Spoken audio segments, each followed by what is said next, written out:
ओम शांति। 4 अप्रैल 2026 बाबा की महावाक्य। मीठे बच्चे, अल्फ और बे को याद करो तो रमणीक बन जाएंगे। बाप भी रमणीक है तो उनके बच्चे भी रमणीक होने चाहिए। प्रश्न: देवताओं के चित्रों की कशिश सभी को क्यों होती है? उनमें कौन सा विशेष गुण है? उत्तर: देवताएं बहुत रमणीक और पवित्र हैं। रमणीकता के कारण उनके चित्रों की भी कशिश होती है।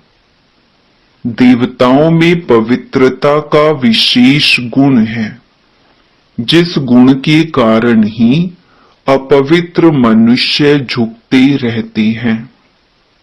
रमणीक वही बनते जिनमें सर्वदैवी गुण है, जो सदा खुश रहती है। ओम शांति।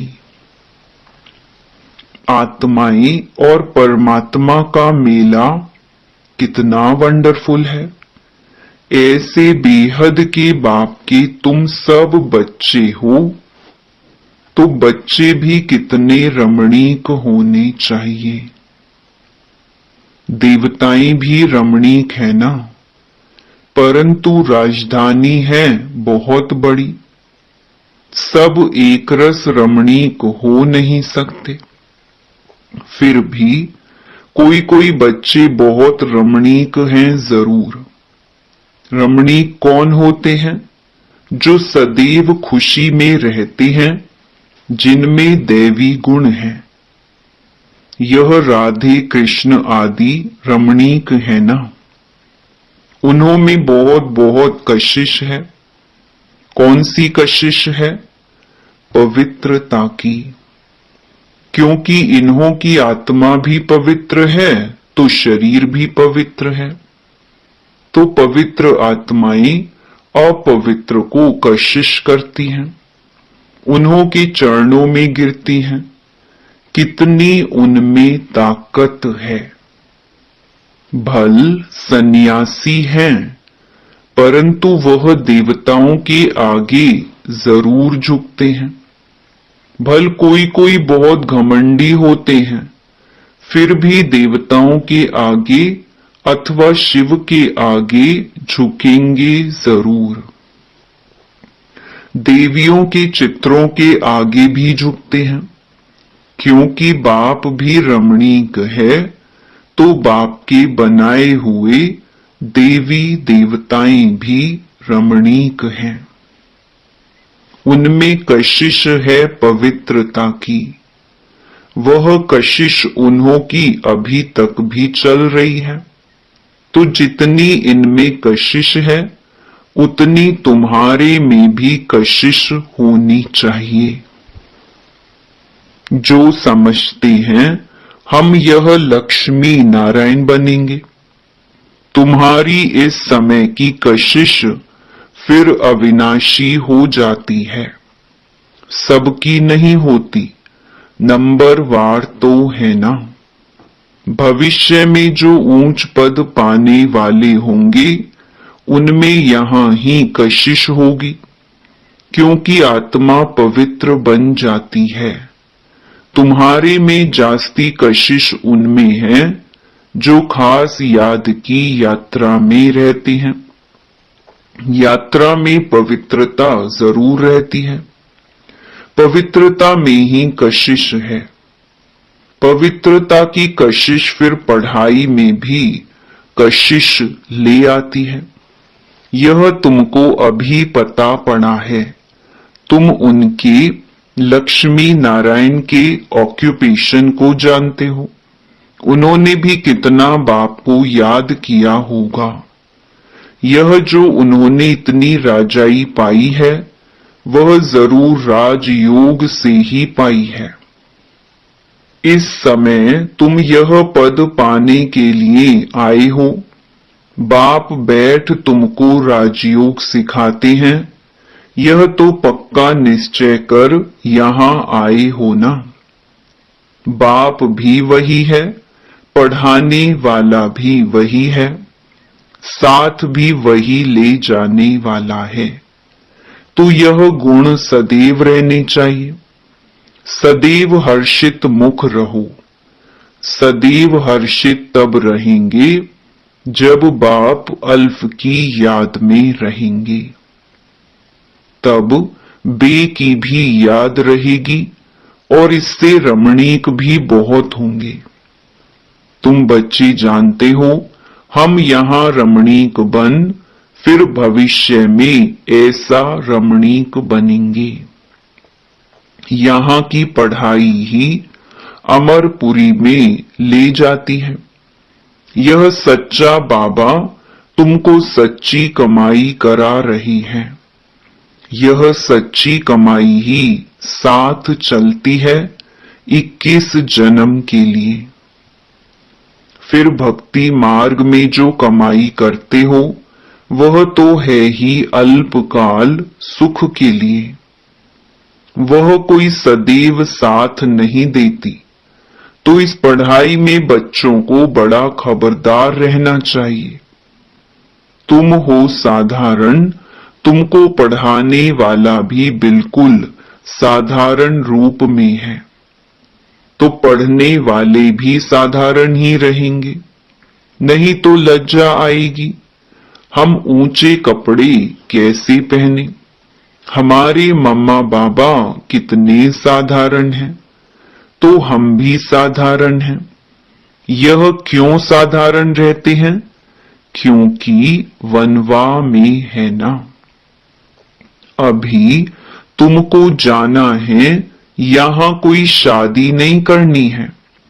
वो लोग जब शादी करते हैं तो कुमारी वनवा में रहती है, मैले कपड़े पहनती, तेल आदि लगाती है, क्योंकि ससुर घर जाती है। ब्राह्मण द्वारा सगाई होती है। तुमको भी जाना है ससुर घर। रावणपुरी से रामपुरी अथवा विष्णुपुरी में जाना है। तो यह वनवा का रिवाज इसीलिए रखा है कि कोई भी अभिमान देह का व कपड़ों आदि का ना आए। किसको हल्की साड़ी है, दूसरे को देखते हैं कि इनके पास तो ऊंची साड़ी है, तो ख्याल चलता है। सोचते हैं कि यह तो वनवा में है नहीं। लेकिन तुम वनवा में ऐसे साधारण रहते हुए कोई को कितना ऊंचा ज्ञान दो, इतना नशा चढ़ा हुआ हो तो उसे भी तीर लग जाए। भल बर्तन मांजते रहो व कपड़ा साफ करते रहो। तुम्हारे सामने कोई आए तो तुम झट उनको अल्फ की याद दिलाओ। तुमको वह नशा चढ़ा हुआ हो और सादे कपड़ों में बैठ किसको नॉलेज देंगे तो वह भी वंडर खाएंगे। इनमें कितना ऊंच ज्ञान है। यह ज्ञान तो गीता का है और भगवान का दिया हुआ है। राजयोग तो गीता का ज्ञान ही है। तो ऐसा नशा चढ़ता है। जैसे बाबा अपना मिसाल बताते हैं। समझो हम बच्चों के साथ कोई खेल कर रहा हूं। कोई जिज्ञासु सामने आ जाता है तो झट उनको बाप का परिचय देता हूं। योग की ताकत योग बल होने के कारण वह भी वहां ही खड़ा हो जाएगा तो वंडर खाएगा कि यह इतना साधारण, इसमें इतनी ताकत। फिर वह कुछ भी बोल नहीं सकेगा। मुख से कोई बात निकलेगी नहीं। जैसे तुम वाणी से परे हो वैसे वह भी वाणी से परे हो जाएंगे। यह नशा अंदर में होना चाहिए। कोई भी भाई अथवा बहन आए तो उनको एकदम खड़ा करके विश्व का मालिक बनाने की मत दे सकते हैं। अंदर में इतना नशा होना चाहिए। अपनी लगन में खड़ा हो जाना चाहिए। बाबा सदैव कहते हैं, तुम्हारे पास ज्ञान तो है, परंतु योग का जौहर नहीं है। प्योरिटी और याद में रहने से ही जौहर आता है। याद की यात्रा से तुम पवित्र बनते हो, ताकत मिलती है। ज्ञान तो है धन की बात। जैसे स्कूल में पढ़कर एमए बीए आदि करते हैं तो इतना फिर पैसा मिलता है। यहाँ की दूसरी बात है, भारत का प्राचीन योग तो मशहूर है, यह है याद। बाप सर्वशक्तिमान है तो बच्चों को बाप से शक्ति मिलती है। बच्चों को अंदर में रहना चाहिए। हम आत्माएं बाबा की संतान हैं, परंतु बाबा जितने हम पवित्र नहीं हैं। अब बनना है। अभी है एम ऑब्जेक्ट। योग से ही तुम पवित्र बनते हो। जो अनन्य बच्चे हैं वह सारा दिन यही ख्यालात करते रहेंगे। कोई भी आए तो उनको हम रास्ता बताएं। तरस आना चाहिए, बेचारे अंधे हैं।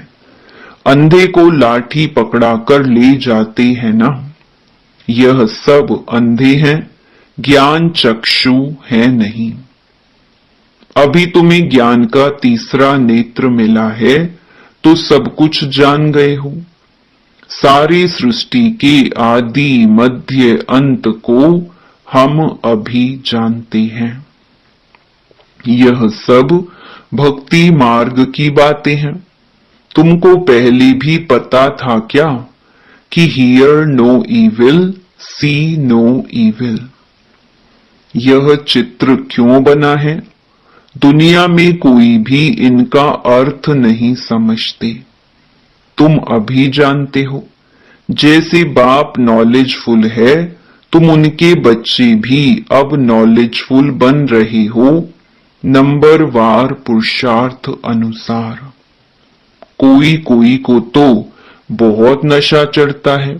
वाह, बाबा का बच्चा बनकर और बाबा से पूरा वर्षा नहीं लिया तो बच्चा बनकर ही क्या किया। रोज रात को अपना पोता मेल देखना है। बाबा व्यापारी है ना।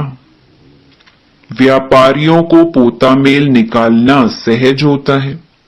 गवर्नमेंट सर्वेंट को पोता मेल निकालना नहीं आता है, ना वह सौदागर होते हैं। व्यापारी लोग अच्छा समझेंगे। तुम व्यापारी हो, तुम अपने नफे नुकसान को समझते हो। रोज खाता देखो, मुरादी संभालो। घाटा है व फायदा है। सौदागर होना गायन है ना। बाबा सौदागर रत्नागर है। अविनाशी ज्ञान रत्नों का सौदा देती है। यह भी तुम जानते हो, नंबरवार पुरुषार्थ अनुसार। सब कोई शुरूढ़ बुद्धि नहीं है। एक कान से सुनते हैं फिर दूसरे से निकल जाता है। झोली में छेद से निकल जाता है, झोली भरती नहीं है। बाप कहते हैं, धन दिए धन ना खूटे। अविनाशी ज्ञान रतन है ना। बाप है रूप बसंत। आत्मा तो है, उनमें ज्ञान है। तुम उनके बच्चे भी रूप बसंत हो। आत्मा में नॉलेज भरी जाती है, उनका रूप है। भल आत्मा छोटी है, रूप तो है ना। उनको जाना जाता है, परमात्मा को भी जाना जाता है। सोमनाथ की भक्ति करते हैं तो इतने छोटे स्टार की क्या पूजा करेंगे? पूजा के लिए कितने लिंग बनाते हैं। शिवलिंग छत जितना बड़ा बड़ा भी बनाते हैं। यूं तो है छोटा परंतु मर्तबा तो ऊंच है ना।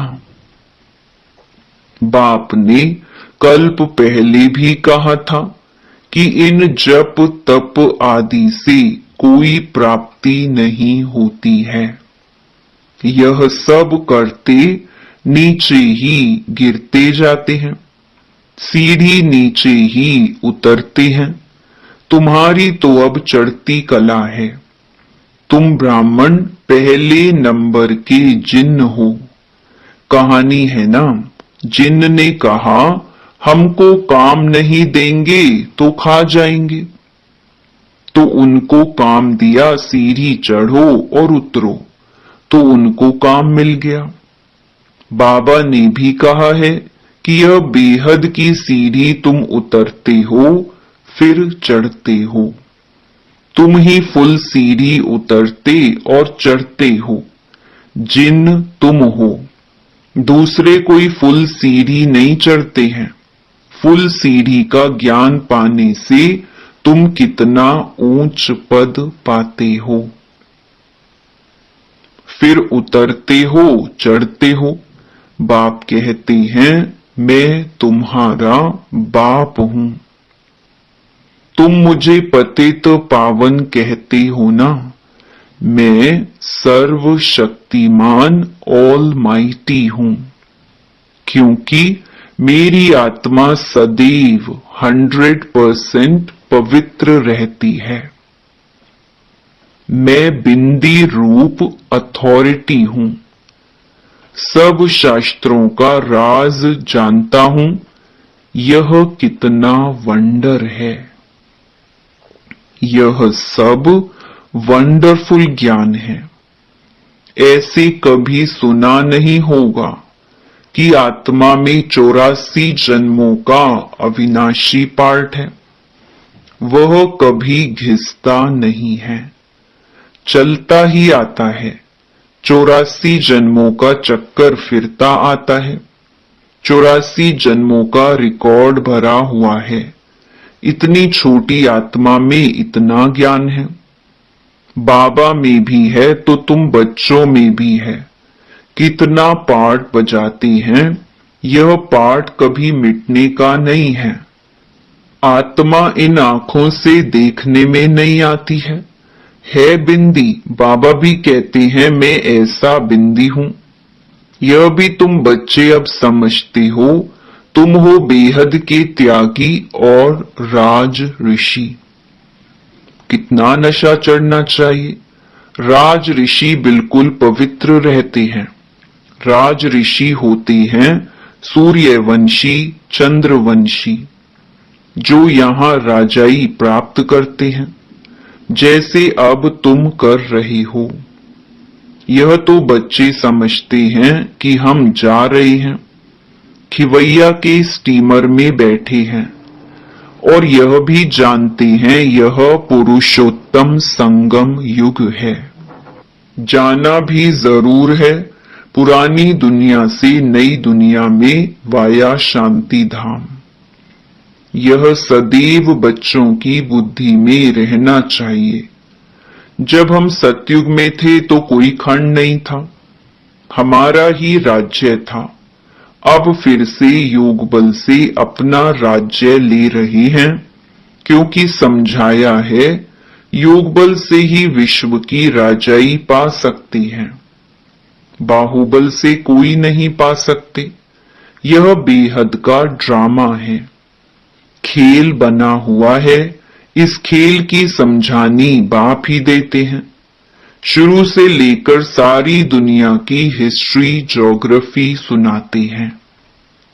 तुम सूक्ष्म वतन, मूल वतन के राज को भी अच्छी रीति जानते हो। स्थूल वतन में इनका राज्य था, अर्थात हमारा राज्य था। तुम कैसे सीढ़ी उतरते हो वह भी याद आ गया। सीढ़ी चढ़ना और उतरना यह खेल बच्चों की बुद्धि में बैठ गया है। अब बुद्धि में है कि कैसे यह वर्ल्ड की हिस्ट्री ज्योग्राफी रिपीट होती है। इसमें हमारा हीरो हीरोइन का पार्ट है। हम ही हार खाते हैं और फिर जीत पाते हैं, इसलिए नाम रखा है हीरो हीरोइन। अच्छा, मीठे मीठे सिक्के लधे बच्चों प्रति माता पिता बाप दादा का याद प्यार और गुड मॉर्निंग। रूहानी बाप की रूहानी बच्चों को नमस्ते। धारणा के लिए मुख्य सार। पहला, अभी हम वनवा में हैं, इसीलिए बहुत बहुत साधारण रहना है। कोई भी अभिमान देह का व कपड़ों आदि का नहीं रखना है। कोई भी कर्म करते बाप की याद का नशा चढ़ा रहे। दूसरा, हम बेहद के त्यागी और राज ऋषि हैं, इसी नशे में रह पवित्र बनना है। ज्ञान धन से भरपूर बन दान करना है। सच्चा सच्चा सौदागर बन अपना पोता मेल रखना है। वरदान, स्वयं को सेवाधारी समझकर झुकने और सर्व को झुकाने वाले निमित्त और नम्र चित्त भव। निमित्त उसे कहा जाता जो अपने हर संकल्प व हर कर्म को बाप के आगे अर्पण कर देता है। निमित्त बनना अर्थात अर्पण होना, और नम्रचित्त वह है जो झुकता है। जितना संस्कारों में संकल्पों में झुकेंगे उतना विश्व आपके आगे झुकेगी। झुकना अर्थात झुकाना। यह संकल्प भी ना हो कि दूसरे भी हमारे आगे कुछ तो झुके। जो सच्चे सेवाधारी होते हैं वह सदैव झुकते हैं, कभी अपना रौब नहीं दिखाते। स्लोगन, अब समस्या स्वरूप नहीं समाधान स्वरूप बनो। ये अव्यक्त इशारे महान बनने के लिए मधुरता और नम्रता का गुण धारण करो। आप महान आत्माओं का हर मनसा संकल्प हर आत्मा के प्रति मधुर हो, महान हो। जैसे बाप का स्वभाव सदा हर आत्मा के प्रति कल्याण व रहम की भावना का है, हर एक को ऊंचा उठाने का, मधुरता और निर्माणता का है। ऐसे अपना स्वभाव बनाओ। अगर तेज बोलने का, आवेश में आने का स्वभाव है तो यह भी ब्राह्मण जीवन में बहुत बड़ा विघ्न है। अब ऐसे स्वभाव का परिवर्तन करो।